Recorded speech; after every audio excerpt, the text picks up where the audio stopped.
नमस्कार। देश के अंदर रामनवमी के पावन मौके पर जो तनाव पैदा किया जा रहा है, जिस तरह से मस्जिदों के सामने से जुलूस निकाले जा रहे हैं और फिर जो टकराव पैदा हो रहा है, क्या इसका ताल्लुक सिर्फ इस बात से है कि भारतीय जनता पार्टी को आने वाले 2 सालों में उन राज्यों में चुनाव जीतना है और इसके अलावा कुछ नहीं?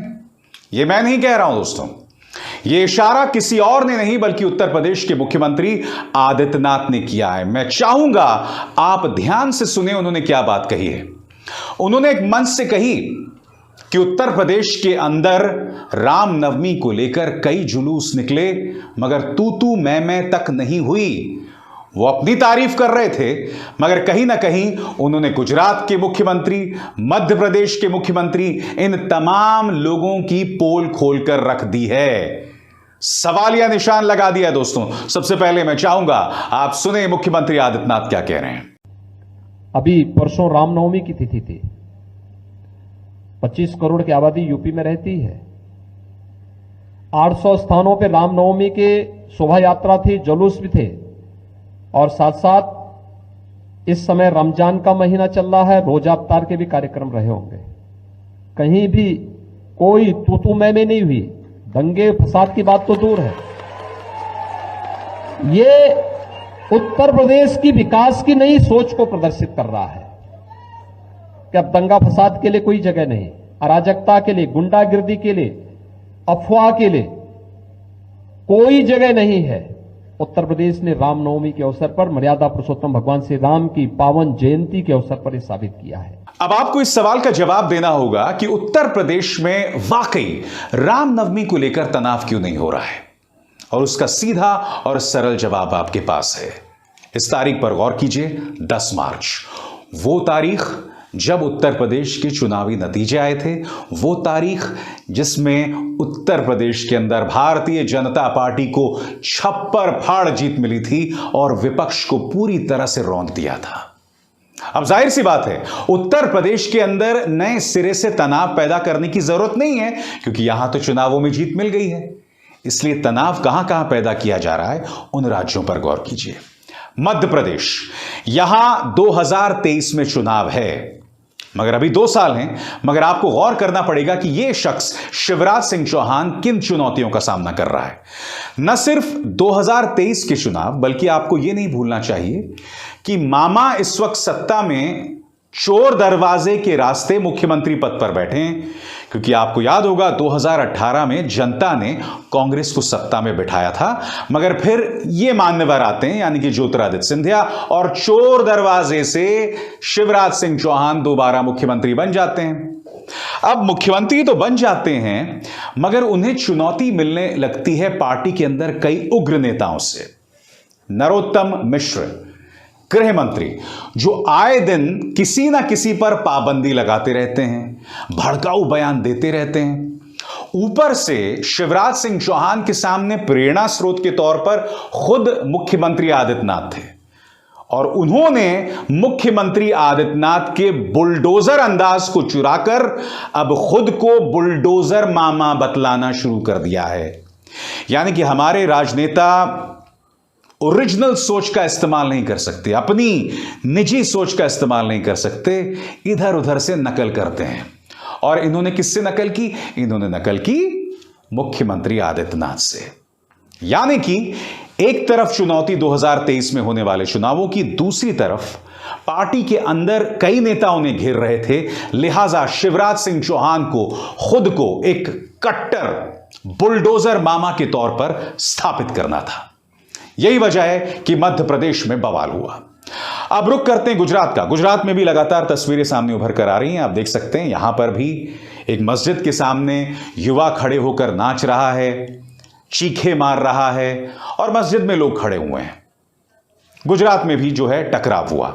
अब आपको सवाल करना पड़ेगा क्यों? तो आपको साल के अंत जाना है, दिसंबर।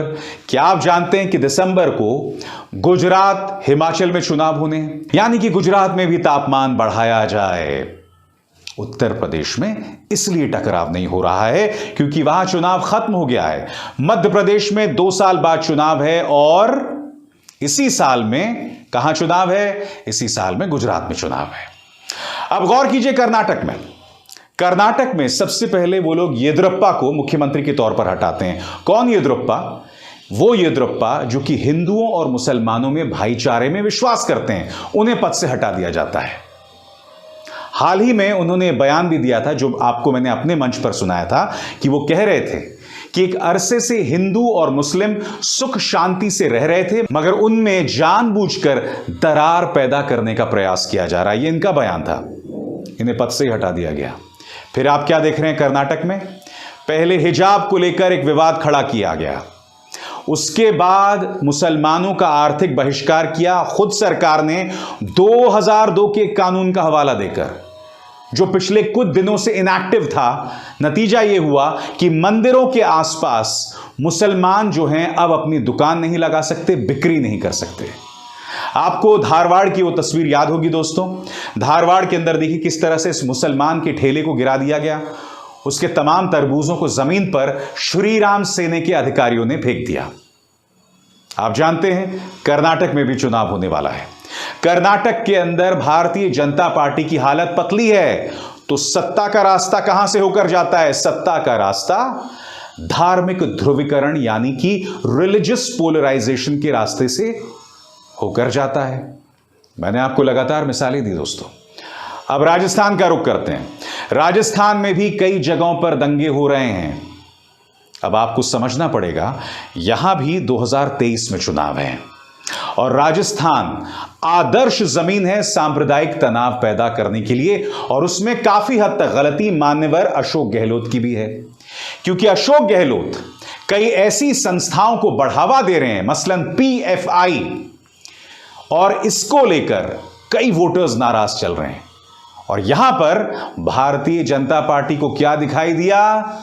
मौका मौका मौका मौका।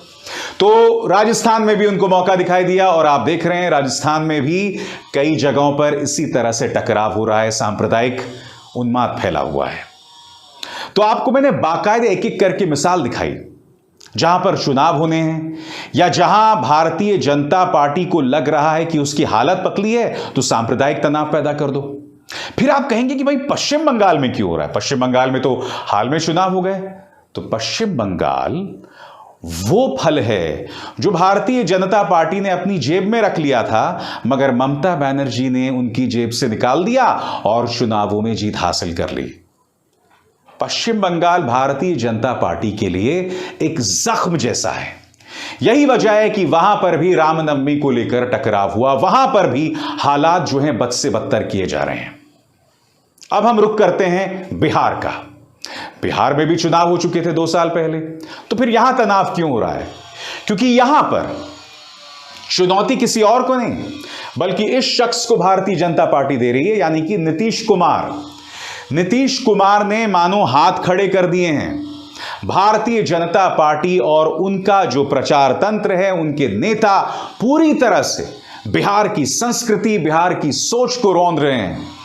बिहार जहां सांप्रदायिक उन्माद नहीं होता था, वहां पर भी सांप्रदायिक उन्माद हो रहा है। जैसा कि आपको याद होगा, मुजफ्फरपुर का वो वीडियो सामने उभर कर आया था, जहां एक मस्जिद पर चढ़ के कुछ मतवालों ने भगवा झंडा फहरा दिया था। यानी कि बिहार में भी माहौल बर्बाद किया जा रहा है, मगर वहां माहौल इसलिए बर्बाद किया जा रहा है क्योंकि वहां नीतीश कुमार को हटाकर भारतीय जनता पार्टी जो है वो ड्राइवर्स सीट पर बैठना चाहती है। अब जोड़िए इन तमाम मिसालों को जो मैंने अभी अभी आपके सामने देखी, मुख्यमंत्री आदित्यनाथ के उस बयान के साथ, जिसमें उन्होंने कहा था कि अब रामनवमी के मौके पर उत्तर प्रदेश में दंगे नहीं हो रहे हैं। अभी परसों रामनवमी की तिथि थी। 25 करोड़ की आबादी यूपी में रहती है। 800 स्थानों पे रामनवमी के शोभा यात्रा थी, जुलूस भी थे, और साथ साथ इस समय रमजान का महीना चल रहा है, रोजा अफ्तार के भी कार्यक्रम रहे होंगे। कहीं भी कोई तू मैं नहीं हुई। दंगे फसाद की बात तो दूर है। हालांकि मैं मुख्यमंत्री को याद दिलाना चाहूंगा कि जब उत्तर प्रदेश के चुनाव हो रहे थे तो आप और आपकी पार्टी ने पूरी कोशिश की थी सांप्रदायिक तनाव पैदा करने की। यह मत भूलिए, मथुरा में एक अरसे बाद धारा 144 लगा दी गई थी। जी हां, क्यों?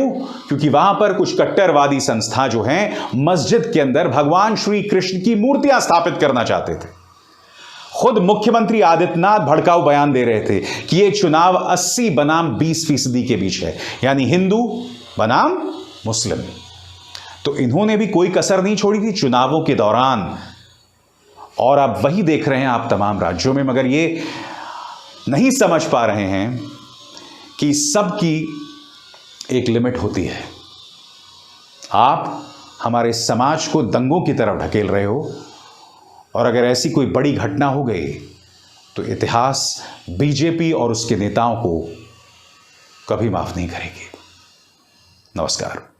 स्वतंत्र और आजाद पत्रकारिता का समर्थन कीजिए, सच में मेरा साथी बनिए। बहुत आसान है दोस्तों, इस ज्वाइन बटन को दबाइए और आपके सामने आएंगे ये 3 विकल्प, इनमें से एक चुनिए और सच के इस सफर में मेरा साथी बनिए।